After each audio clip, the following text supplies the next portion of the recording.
فَأَمَّا الْإِنسَانُ إِذَا مَبْتَلَاهُ رَبُّهُ فَأَكْرَمَهُ وَنَعَّمَهُ، پس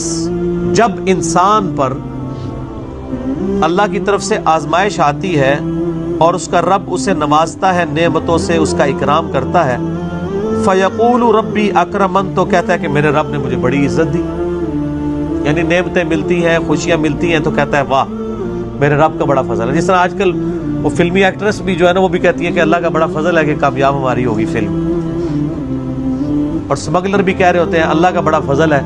اللہ نے کھلی روزی دی ہوئی ہے آرام کی، اور اللہ کی طرف منسوب کرتے ہیں۔ تو اللہ فرماتا ہے انسان کی عادت ہے کہ جب ہم اس کے لیے اسے مبتلا کرتے ہیں، آزمائش کرتے ہیں اس کی رزق کھول کر، تو وہ کہتا ہے بڑا اللہ کا کرم ہے، حالانکہ وہ اللہ کا کرم نہیں ہوتا، آزمائش ہوتی ہے،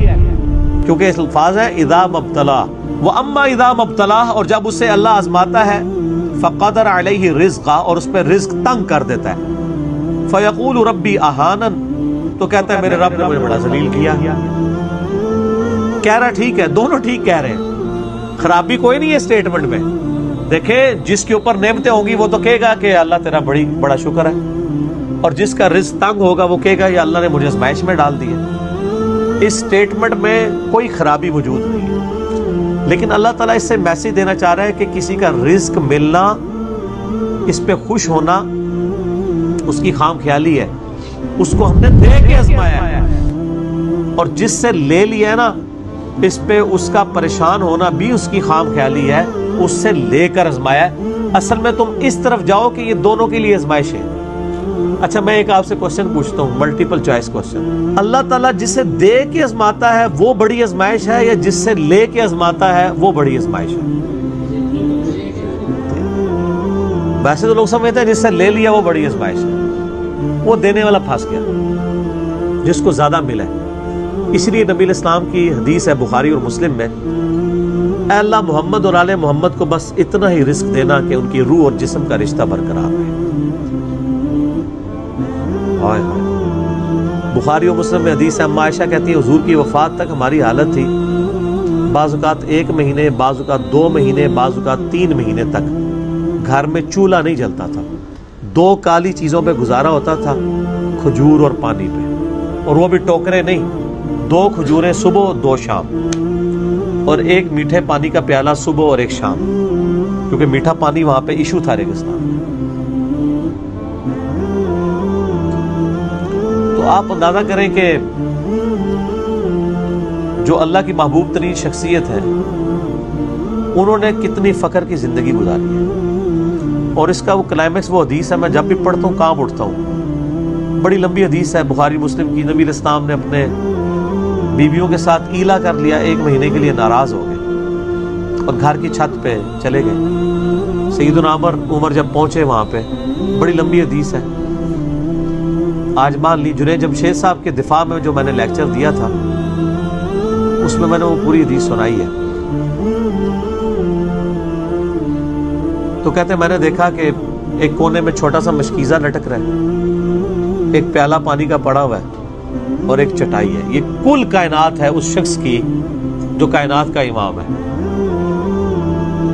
اور آپ علیہ السلام نے تہمت پہنی ہوئی ہے، اوپر چادر بھی نہیں ہے، اور چٹائی پہ لیٹے ہوئے ہیں۔ سیدنا عمر گئے تو نبی الاسلام اٹھے تو نبی الاسلام کے مبارک جسم پہ چٹائی کا نشان تھا، کھجوروں کی اس چھال کا، کیونکہ اوپر قمیض تو نہیں تھی نا، نشان تبھی نظر آتا ہے جب آپ ننگے بدن بیٹھے ہو۔ سیدنا عمر کی آنکھوں میں آنسو آ گئے، یا رسول اللہ آپ اللہ کے رسول ہیں، کیسر و کسرا دنیا کے مزے لوٹ رہے ہیں اور آپ کی یہ حالت ہے۔ تو آپ نے ایک جملہ بولا، عمر لگتا ہے کہ دنیا کی حقیقت ابھی بھی تم پہ نہیں کھلی، یعنی ایک شخص نبی الاسلام کی صحبت میں کئی سالوں سے،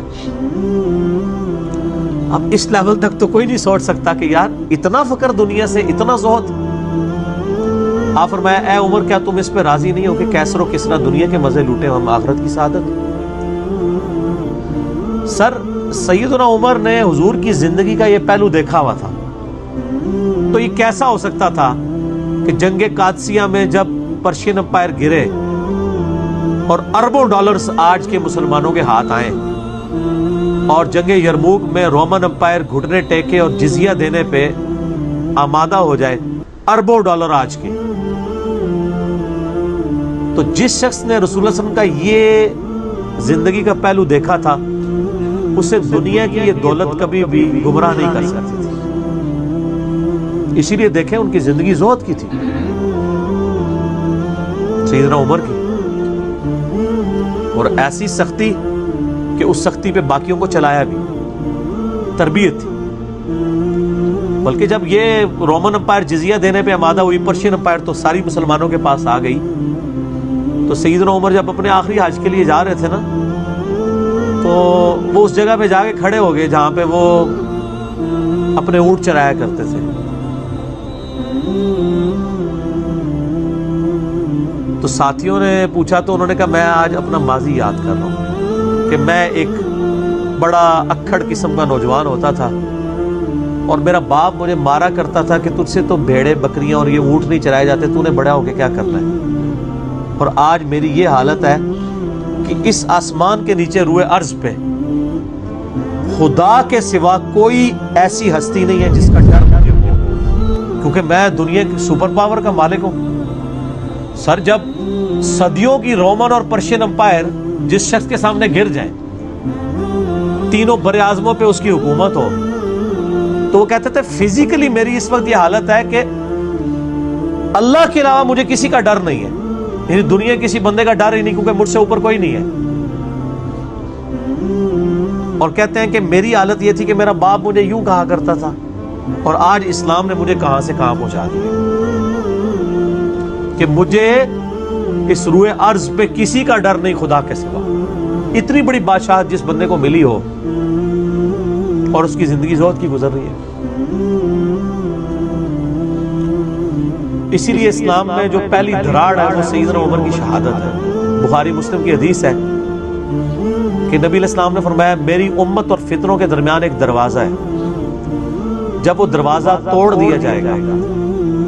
تو میری امت پہ فتنے شروع ہو جائیں گے۔ فجر کی قسم اور 10 راتوں کی اور جفت اور طاق کی اور رات کی جب رخصت ہونے لگے، اور بے شک یہ چیزیں عقل مندوں کے نزدیک قسم کھانے کے لائق ہیں، اس بات پر کہ کافروں کو ضرور عذاب ہوگا۔ کیا تم نے نہیں دیکھا کہ تمہارے پروردگار نے قوم عاد کے ساتھ کیا کیا، جو ارم کہلاتے تھے، دراز قد مانند ستونوں کے، کہ تمام ملک میں ایسے پیدا نہیں ہوئے تھے؟ اور سمود کے ساتھ کیا کیا،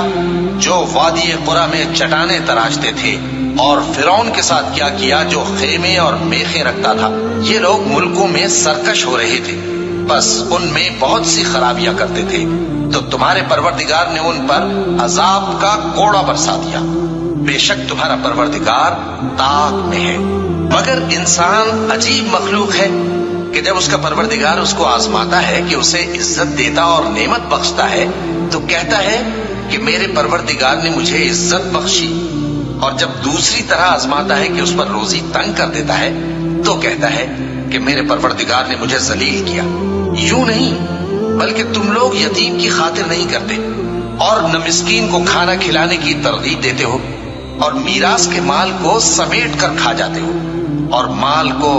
بہت ہی عزیز رکھتے ہو۔ یوں نہیں، جب زمین کوٹ کوٹ کر برابر کر دی جائے گی اور تمہارا پروردگار جلوہ فرما ہوگا